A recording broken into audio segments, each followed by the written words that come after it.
Okay. So we should be now live in the group. I'm just going to do a checkup of that because after the complete mess up of the tech for me. Oops. Are we there? Remember, there's obviously a delay in it coming through. So yeah. So we're going to. Yeah, if you just do a little dance. Patience is a virtue. Does my sound any better? Yeah, we're live. Yeah. Just to confirm. We're live. Yay. Where are we? Where are we? We are. I can see us. Yeah, we're there. Yay! There we are. Oh, there we go. Cool.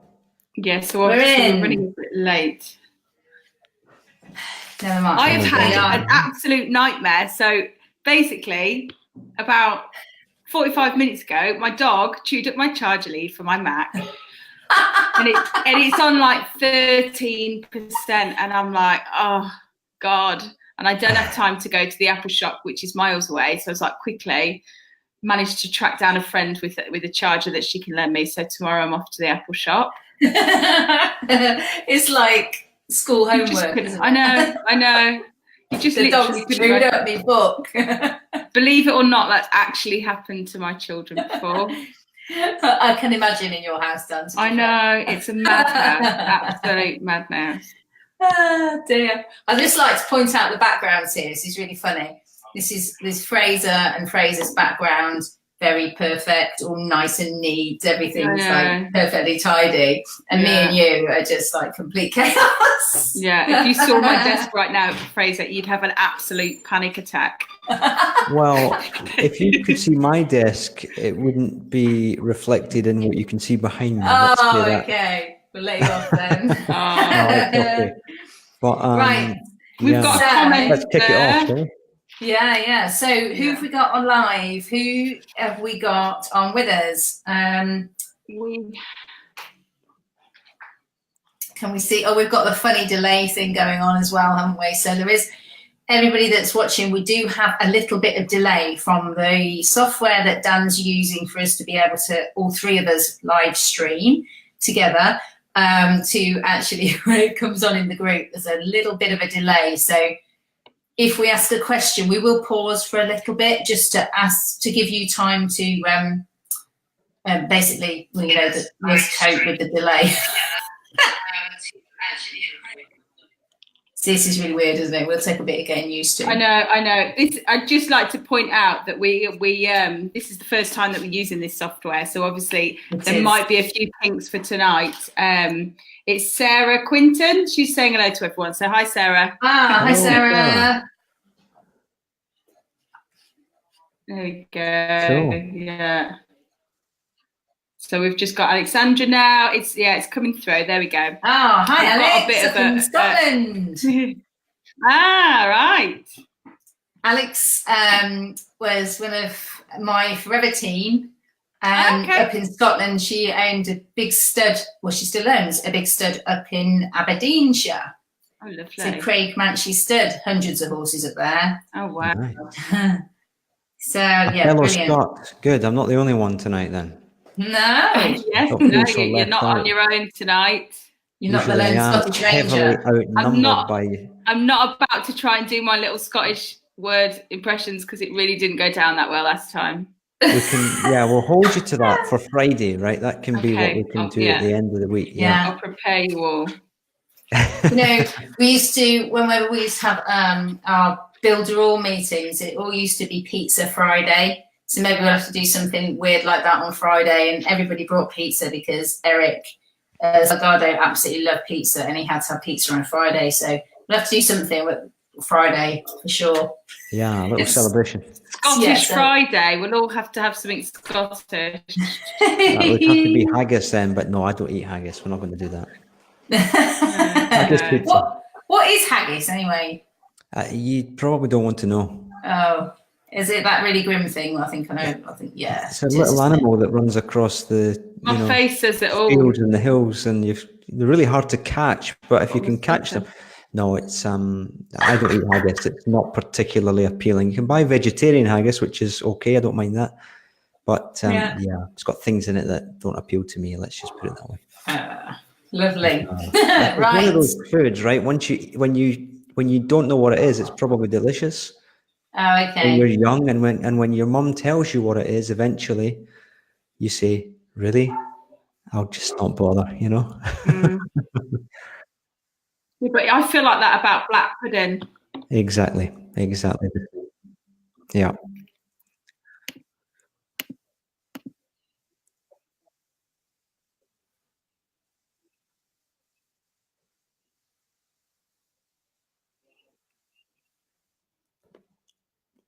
Oh, 1 second.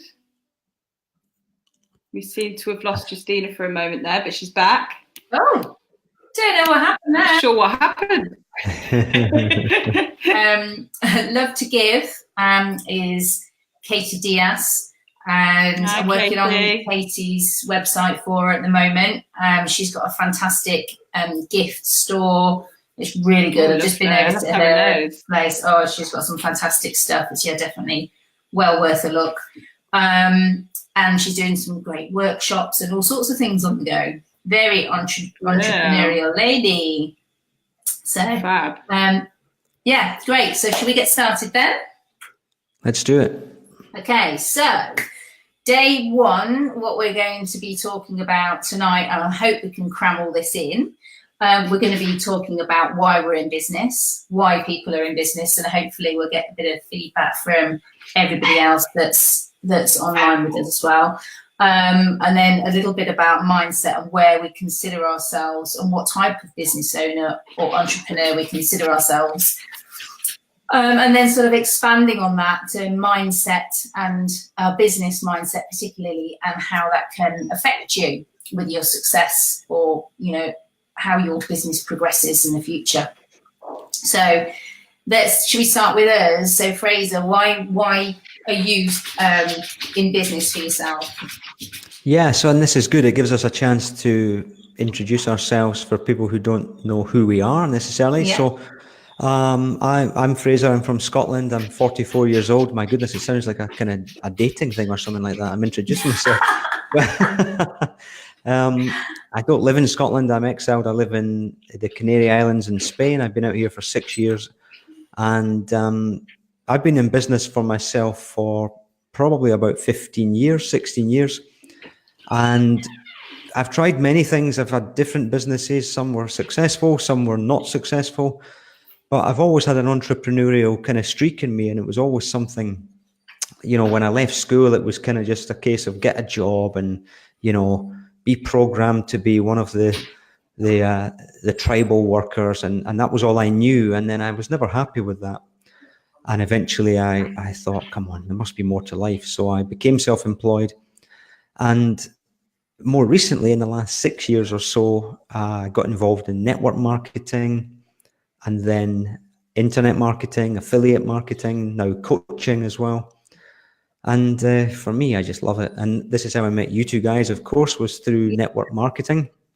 That would be 6 years ago, probably. God, that's crazy when you think of it like that.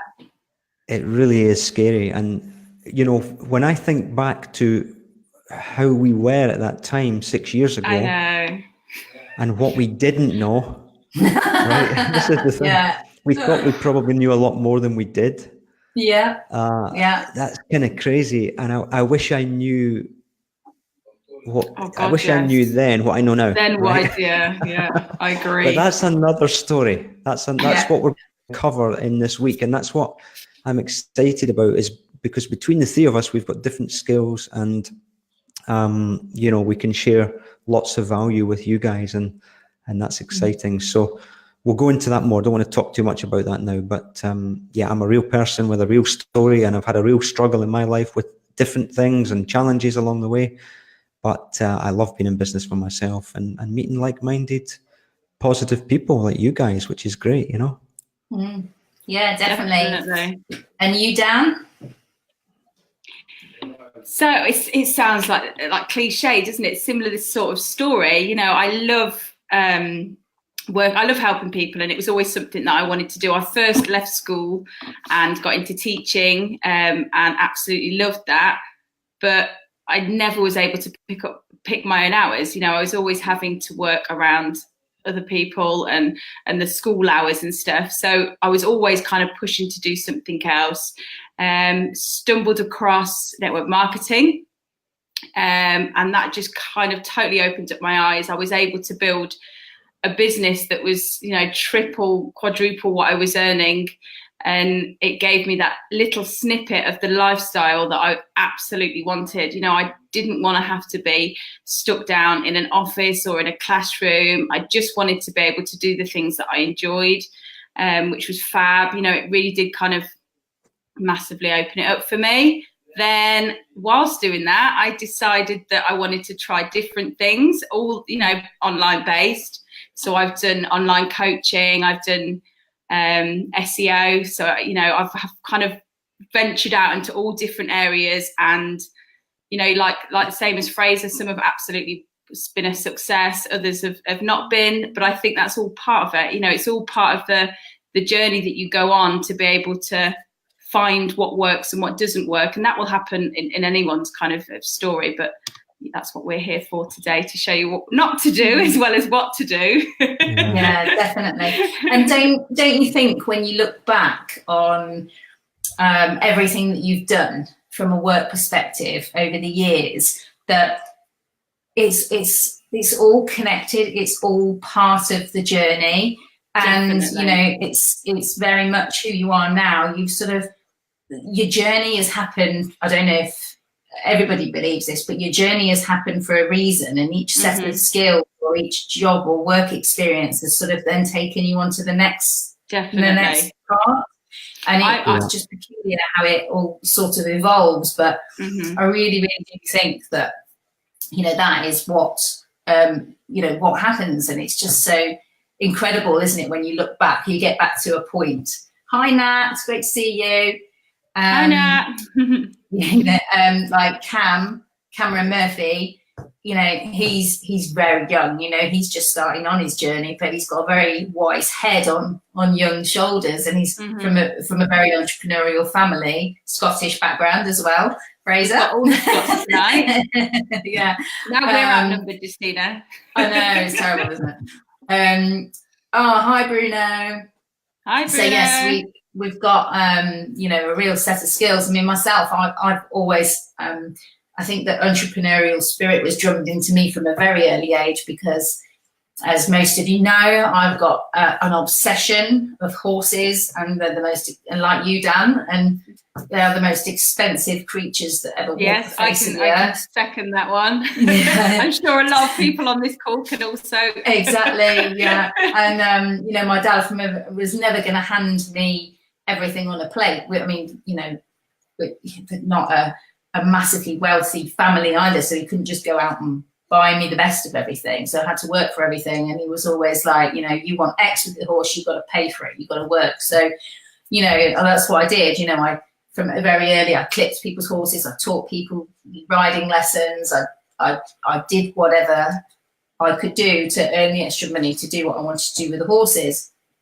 And then, you know, I went to art college because I was torn between, I wanted to be an artist and I wanted to be a show jumper.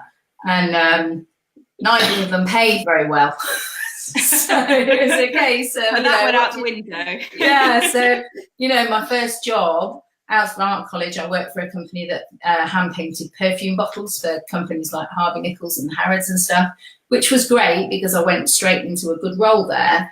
And then I sort of stumbled across the health industry because I got really fat, and I was like, I need to lose this weight. So, you know, things start to change and evolve, don't they? I actually imagine you're really fat. Oh my God, yeah, I'll have to find some pictures. I can't. You're going to have to, because I just can't picture it. I definitely had like fat phases in my life where I was like, you know, where you just eat too much. So the worst one was when I came back from one of my sessions. So I sort of evolved and went to different places. I worked abroad and I worked in Ibiza for some time, but drinking alcohol every night and eating really good food, but just living in bikinis, you don't realise how fat you've got till you get back to the UK. And then you're like, you can't fit in your blinking jeans because you don't need jeans in Ibiza, do you? But you do when you get back to the UK, and you're like, oh God, and you can't get into your normal size jeans. So you go shopping for more jeans and you try the next size up and you can't fit in those. And I was at a point where I was like, point blank, refused. I'm not buying the next size up. I'm not buying them. I'm going to lose the weight. So, I think we've all been at that stage at some point. Yeah, exactly. So that the health side of it sort of kicked in then as well. And you met you guys when we were all working with Forever, and we all built big businesses then. But what I think really grabbed me then was the possibilities of social media and what we could do with it for our businesses, and work from home, because we've all got families, haven't we, and busy lifestyles, and we want to be able to do other things. But I think when we first started running Facebook ads, for the Forever Horse Team page, and from a very minimal ad spend, we started to reach such a massive amount of people. And when you can reach like 92,000 people from one advert, from such a small ad spend, and you think, I've had a marketing and advertising background going way back, obviously from art college, graphic design, marketing, all that sort of stuff, and traditional advertising as well, from old school magazines, newspapers, all that type of thing. And you think the money that cost to get a reach of, maybe have a circulation, maybe it's got a circulation, a magazine of 92,000 people, but if you put a page advert in there, you can bet your bottom dollar that was going to, even back in the early 90s, it was going to be premium price. So you're going to be paying just for one issue £5,000 plus. Yeah. And just, I've found it absolutely fascinating, and how it's all developed now. I think we are so lucky, because we're definitely in that era now, aren't we, where everything is possible. Whether it all swaps around and Facebook is the thing, and then Instagram's the thing, and then YouTube's the thing. But I think, we've got prime picking, really, haven't we? If any way that anybody wants to expand their business now, it's all there. I think it just goes to show, you can be doing absolutely anything, and you can reach so many more people that, having a niche kind of business is so much more easy. It's so easy to get your vision and your what you see, getting it out there to people, and being able to serve a lot more people for whatever product or service that you're offering. Definitely. And I think that just touching on the niche thing there as well is brilliant, because back in the day of traditional marketing, and you look at a niche market then, it was very restrictive, wasn't it? You were always told to touch everything, weren't you? Do it all. Yeah, do it all. But it's almost like the opposite now, because you can be so targeted with your advertising and everything that you're doing with your business. It pays much more. It's a greater dividend, isn't it, for you to narrow it down and really get to those targeted people. So I think it's a great benefit, isn't it, for our online lives now. Absolutely. Yeah, and we're going to show people how you can, really grow your customer avatar, and that might not make sense, but we'll go on to that. Yeah. How you can identify who your perfect customer or client or person you want to work with looks like, and attract them to you, rather than chasing down anybody for the sake of it, which is what many people do in business, and it's not much fun. We know that, right? Yeah, because it switches the dynamic so much, doesn't it? And how you feel and how your mindset is about your business when you're actually getting people coming to you.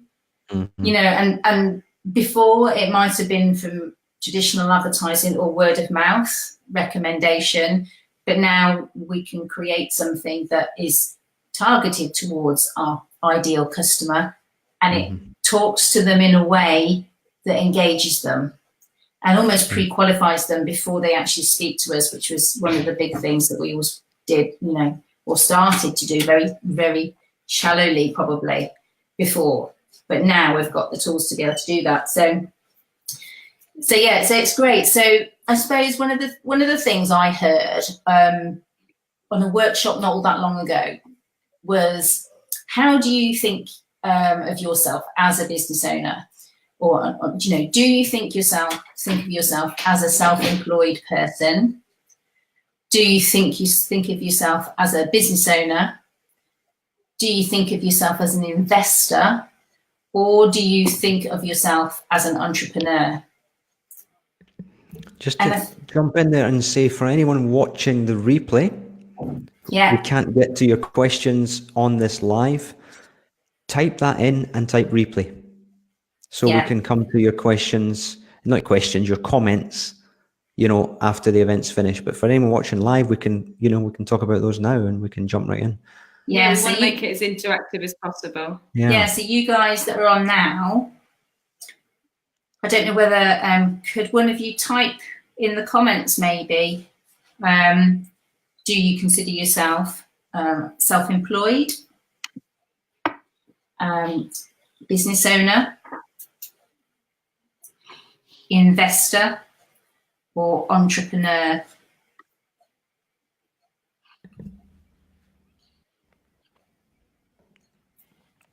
Or employed, maybe some of you are a bit both at the moment.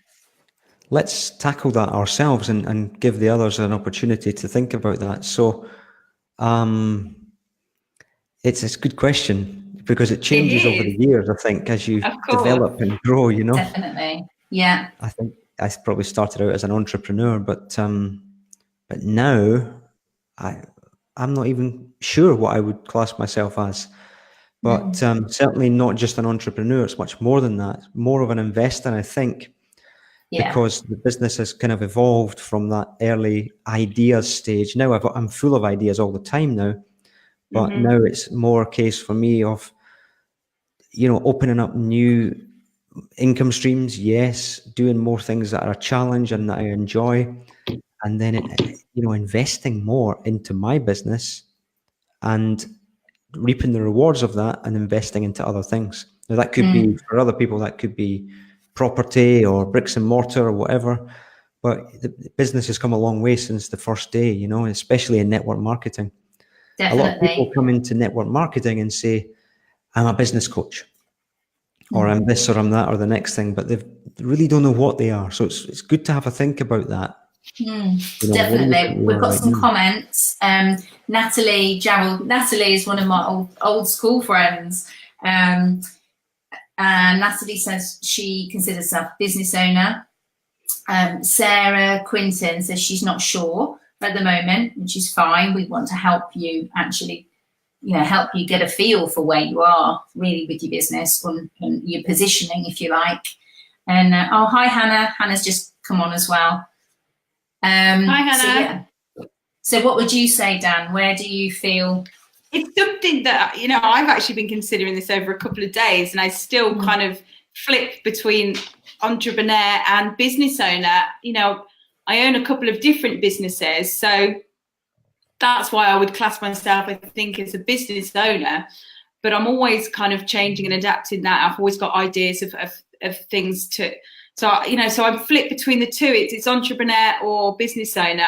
I think if I was to pick one, I would say business owner. Yeah. Interesting. Yeah, definitely. I think my foot's firmly in the entrepreneur boot camp. You know, I think that's very much where I fit in.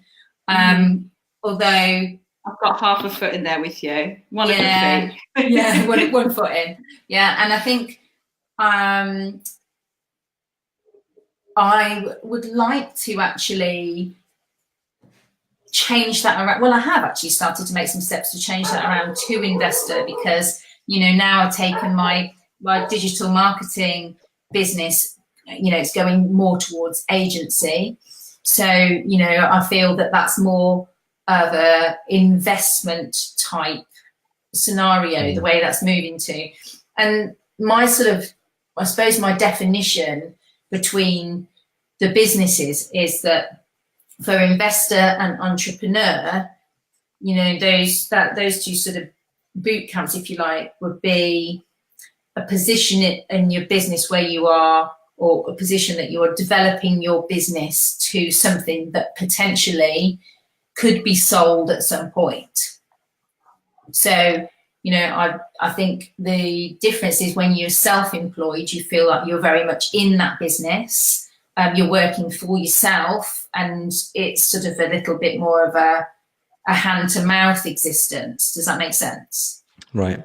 Definitely. And then, I'm quite excited to see how this even evolves just for us throughout this week. While we're helping everyone else find out the exact one, we're still flipping between the two, two different options. So I'd like to ask this one at the end again. You need to ask me this question again. Yeah, and see how you feel. Yeah, I think that's really okay, interesting. right? Yeah, because we're all on a journey. Everyone's on a journey. Absolutely, we're doing it Exactly. together.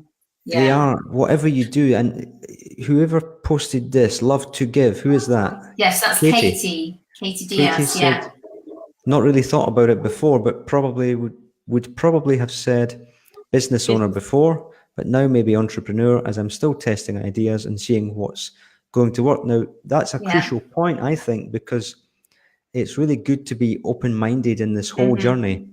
Now, if you're starting off, I don't know what you do, sorry, Katie, but you know exactly what your business is, but I think it's so important to be open-minded with anything you're doing and just learning from people who know.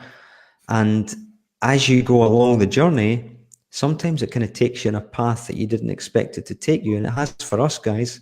And definitely. If you've got your blinkers on and you're saying no, this is what I'm doing, I'm not looking left or right, okay, but sometimes other opportunities do come along that you would never have thought about, and can be exciting, and that's what's happened to all of us. So and Tamara, it's good to keep evolving. Yeah, Tamara's just commented. I met Tamara at a networking event a few weeks ago, and she's in very early stages of a business. She's got a fantastic story. Dan, you probably connect with her very well, actually, I think.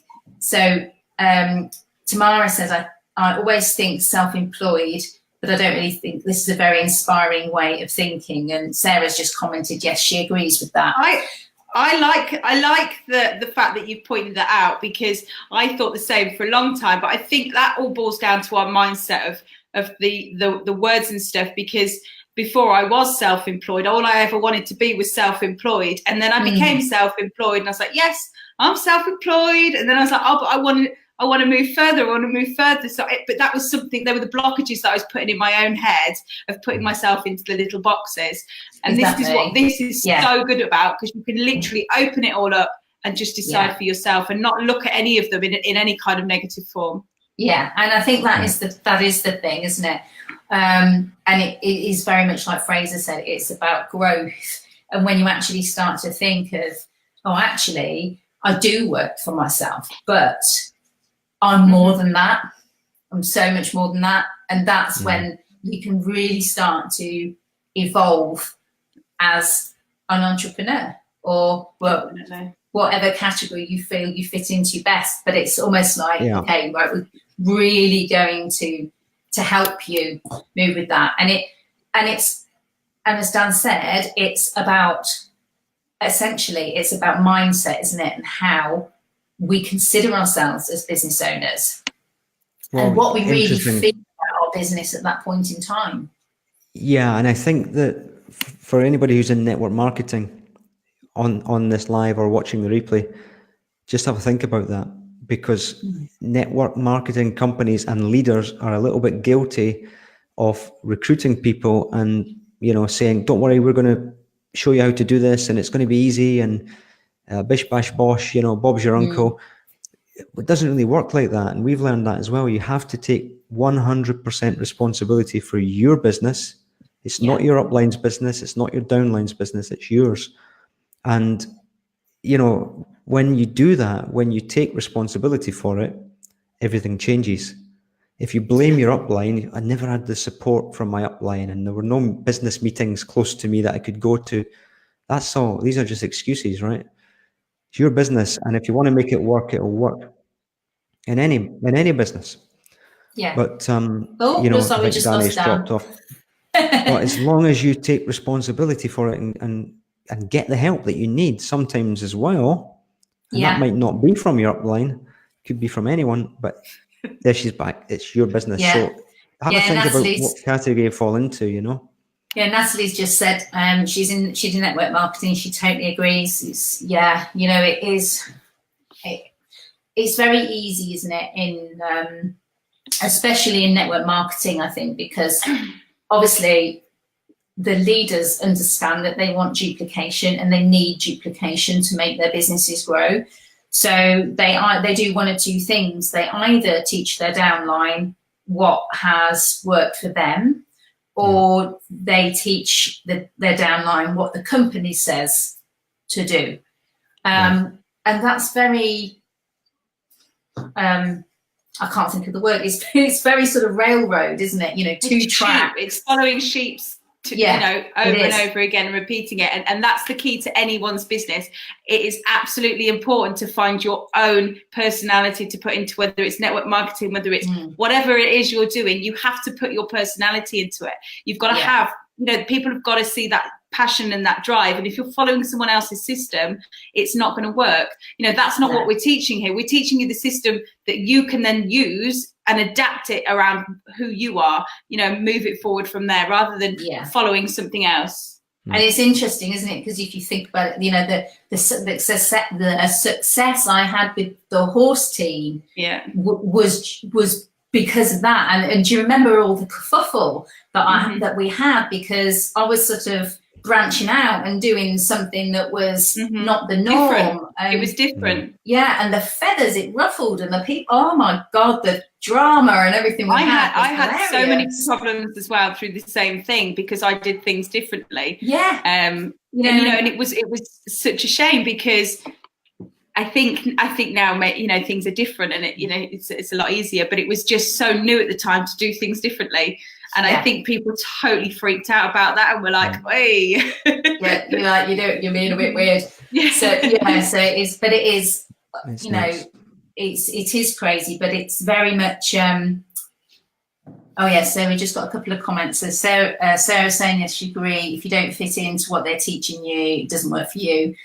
And Nat says, my sister is my upline. She's super successful, which is brilliant. My sister was my upline. Yes, that's true. But I want my business to look like me. That she did. Hey.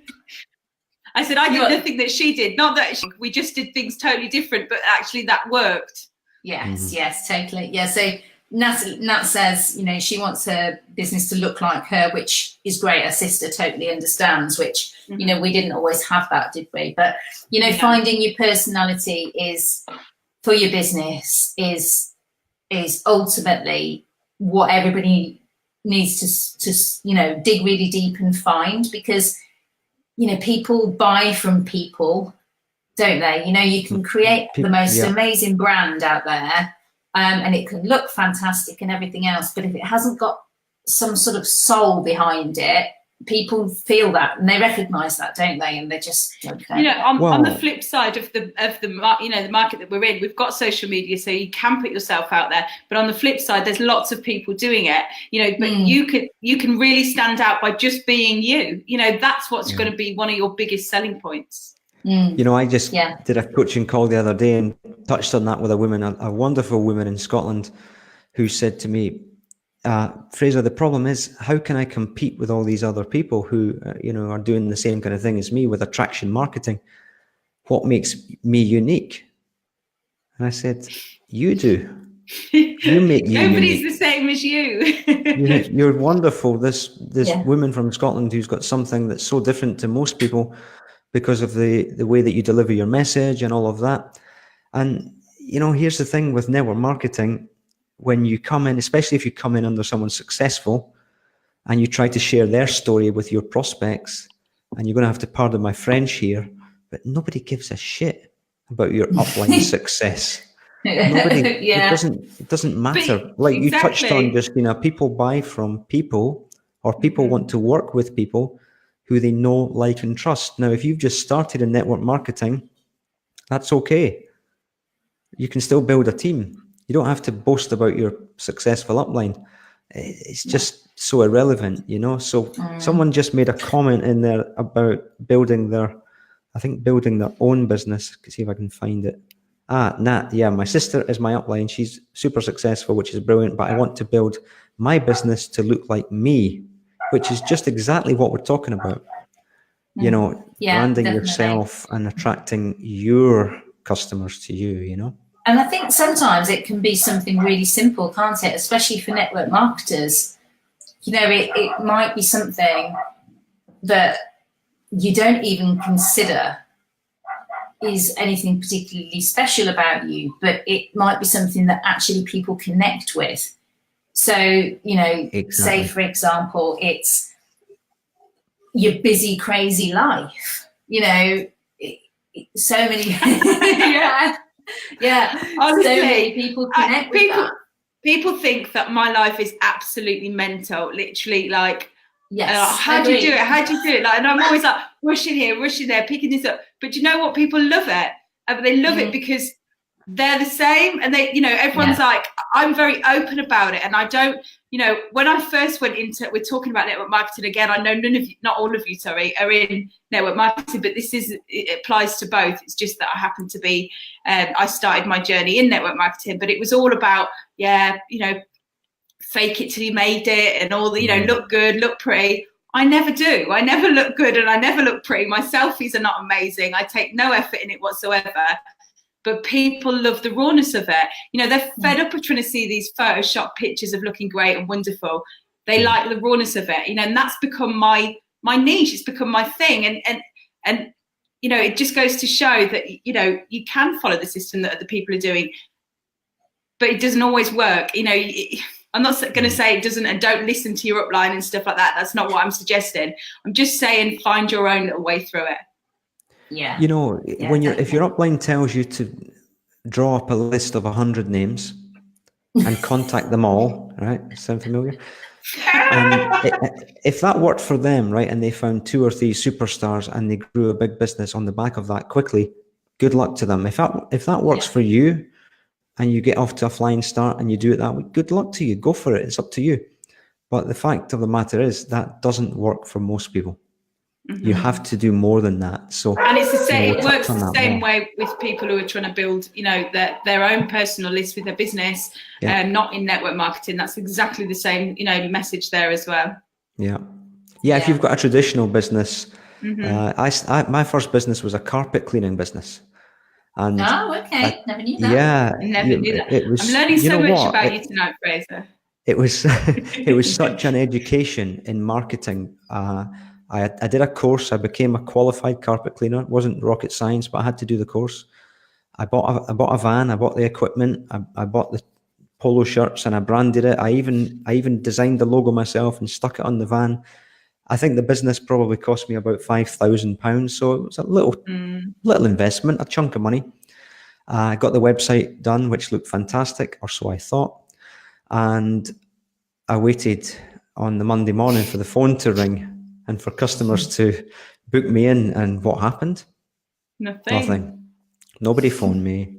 Then I realized that the SEO behind the website wasn't good. SEO? What's SEO? You know? So I had to pay a lot of money to get the website redesigned, and still nobody phoned me. And then I had to get some leaflets printed out and go and deliver them. And that took a lot of time and energy.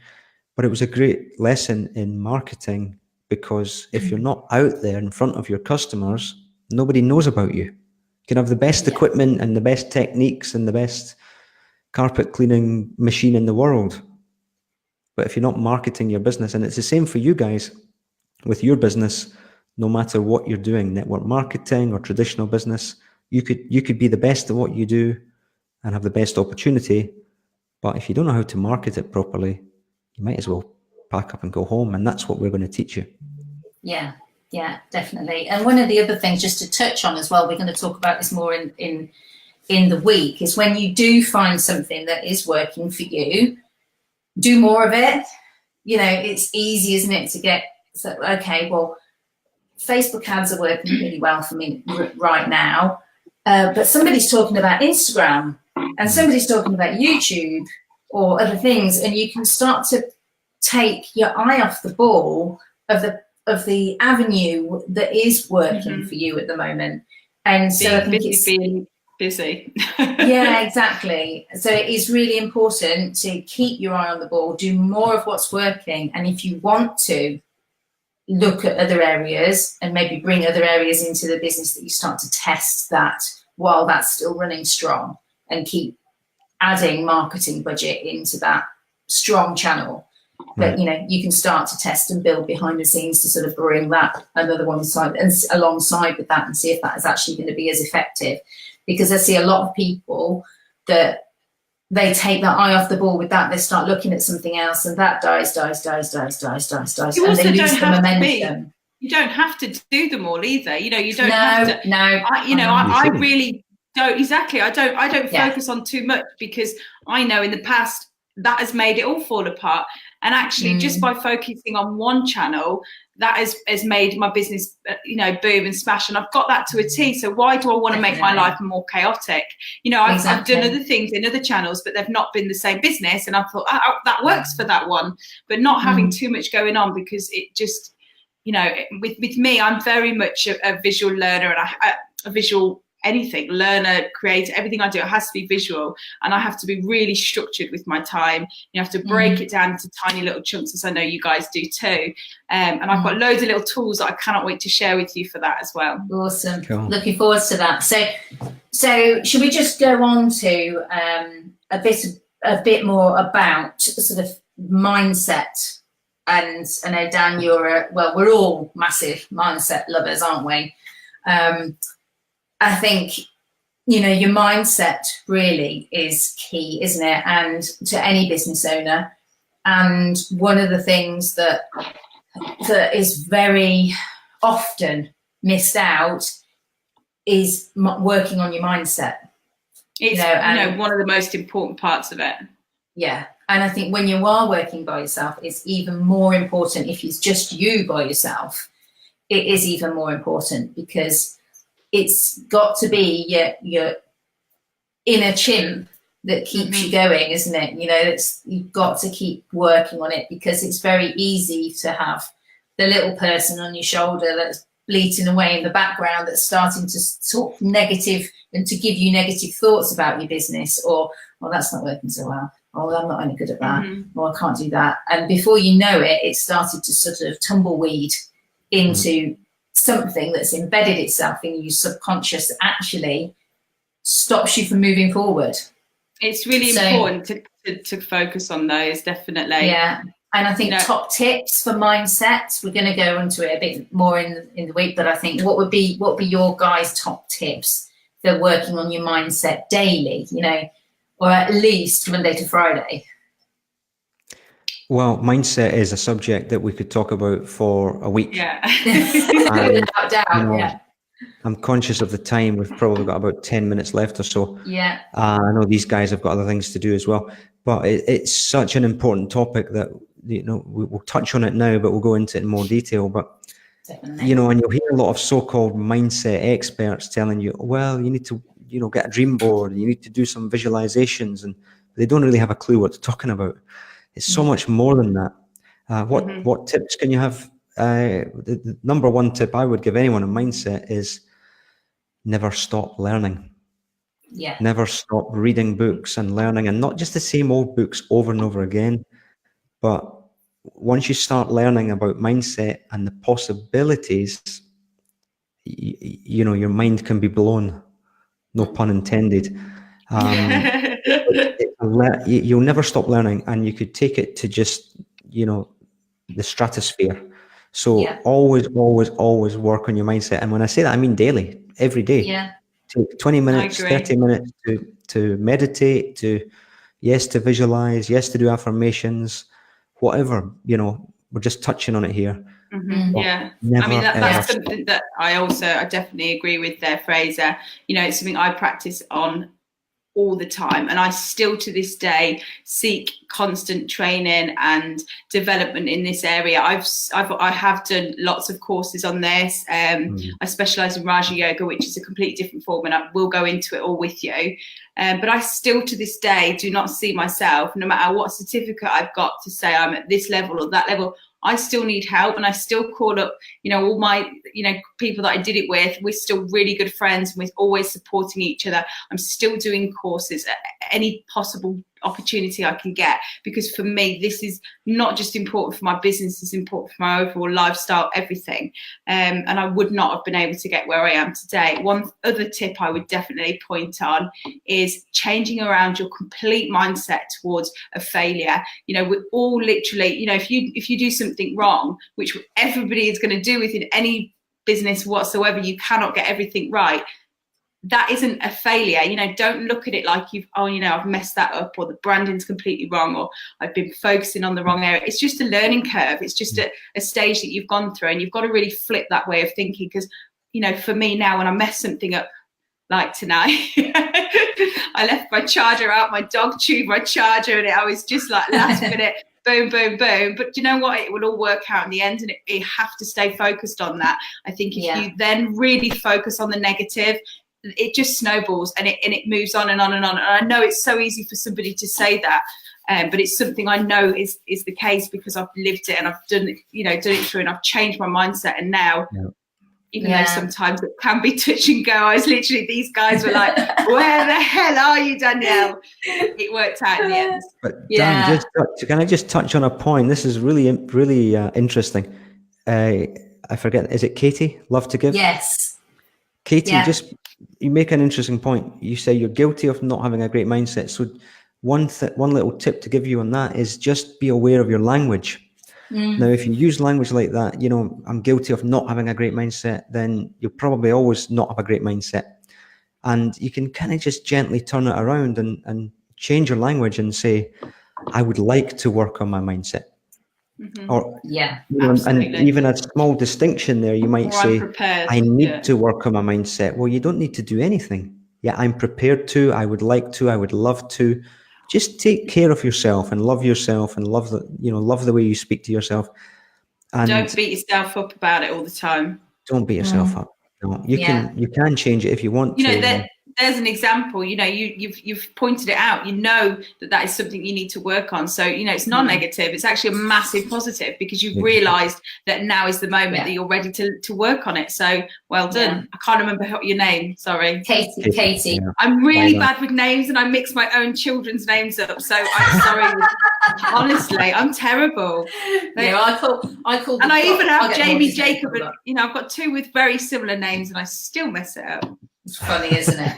And I think my top tips for your mindset, really your business mindset, would be and we're gonna talk about this a little bit more as well. But your goals, your reasons why, that we've just touched on a little bit as well, why you're in business for yourself, and connecting with that on a daily basis. And it can, there's aspects to that as well, isn't there? There's the reason why you want to be in business for yourself. That might be a personal thing for you to give you more freedom, etc. But then there's the next level of it as your actual why. Why are you pushing to earn some more money? Why are you pushing to grow your business further? Is it because you want to leave your mark on the world, or is it because you've got children and family or other commitments that you really, you're really fighting for? But I think also to sit alongside that is to always have your financial plan, and to just connect with that on a daily basis as well. Because of that, you've got those other things, and your why, and a lot of you know probably about goal setting and the power of actually writing down your goals and looking at your goals on a daily basis. But that also reaches out into the financials, doesn't it? So if you haven't actually got a financial plan written down, have a think about how you can change that. And I know a lot of people might say, well, I don't know how many of my products I'm going to sell in the next month, but look at things historically. What would you do? How much have you sold in the past month? If you want to increase on that, for the following month, what would you imagine would be a sensible increase to apply to that, and think about then how you would be increasing that and all the steps that you would take to basically make that happen. But, you know, having that plan there for you to look at and your financial goals, or if you, you know, even within that plan, you know, do you want to be earning a certain amount by a certain time? You know, is there a particular reason for that? It's all sits there in the picture, doesn't it? So it all sits nicely hand in hand, you know, from that perspective with your mindset for your business.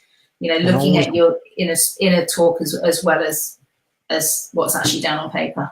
Right. And always try and work towards the place you're going rather than escaping from the place you've been or you don't want to go back to. That's a big thing here. Fear, if you try and run away from it, and why are you doing this business? Well, because I don't want to go back to my job, or I don't want to be in debt anymore. It kind of hangs on to you like a chain around your ankle, and that's super powerful. And you know, you're always talking to the subconscious mind in such a powerful way that you'll never escape that. So try and break those shackles, you know, break free of them, and move towards your why and why you're doing this with not just with a clear vision, but with a feeling of what it's really going to be like when you get there, and that can make such a massive difference. Definitely, yeah. So, has anybody got any questions? We will do some book recommendations as well, because I know we all read regularly and love reading. We come across. I add that to my time as well. I have to stick in reading a book as well. I think that's again another really important thing. Yeah, definitely. It's day, almost a bit meditative as well, isn't it? Oh yeah, absolutely. You know. So yes. So is there are there any questions from anybody in the group at the moment of what we've talked about tonight?